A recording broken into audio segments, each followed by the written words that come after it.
္ဂလာပါခင်ဗျာကျွန်တော်တို့900 kVA gasifier ဒုတိယမြောက်အလုံးကြီးပဲခူးတိုင်းအုပ်ဖို့မြို့အေးမြတာယာစက်မှုဆောင်မှာရှိတော့ထေကျုပ်စက်ရုံ GMKS ပါကျွန်တော်တို့တက်ဆင်စတင်တက်ဆင်သုံးနေတာဖြစ်ပါတယ်ကျွန်တော်တို့လက်ရှိစက်ရုံရဲ့လိုအပ်ချက်အရ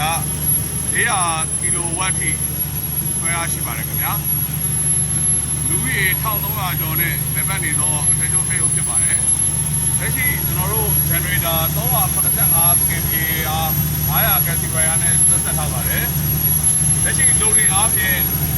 ဒီပြရတဲ့အတိုင်း85ရာခိုင်နှုန်း90ရာခိုင်နှုန်းကြားထဲမှာရှိပါတယ်ကီလိုဝတ်250ဝန်းကျင်မရှိသုံးသပ်နေပါတယ်ခင်ဗျာအသေးစိတ်အားဆက်လက်မတက်တင်ရိုက်ပြသမှာဖြစ်ပါတယ်ခင်ဗျာ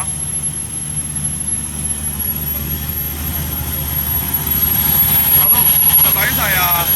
ဆက်ဆက်ထားတော့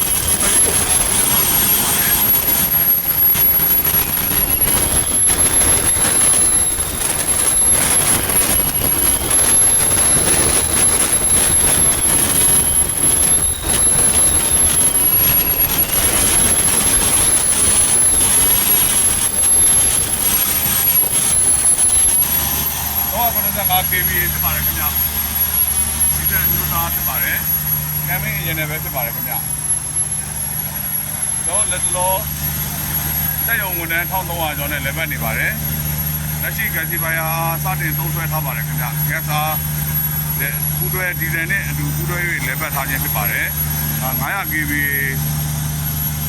စိုက်ဖြစ်ပါတယ်ခင်ဗျာကျွန်တော်လုံးနေပါဝါများသောကြောင့်385 kVA 900 kVA gasifier ဖြင့် cassette လက်ပတ်စေပါတယ်မကြခင်မီးစက်အရန်မီးစက်အဖြစ်900 kVA နောက်ထပ်တစ်လုံးထပ်မံတက်ဆင်မှာဖြစ်ပါသောကြောင့်ကျွန်တော်တို့အစင်းသင်းဖြစ်ရန်အတွက်ပြုလုပ်ထားခြင်းဖြစ်ပါတယ်ခင်ဗျ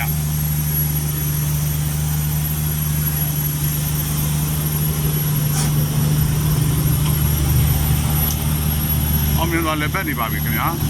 ကျွန်တော်စီစားနှုန်းများအားလည်းအသေးစိတ် record များပြုလုပ်ပြီးအချက်လက်များဆက်လက်တင်ပြပေးပါမယ်အားလုံးကိုကျေးဇူးတင်ပါတယ်ခင်ဗျာကျွန်တော်ဦးမျိုးမင်းအောင်ကျော်ဖြစ်ပါတယ်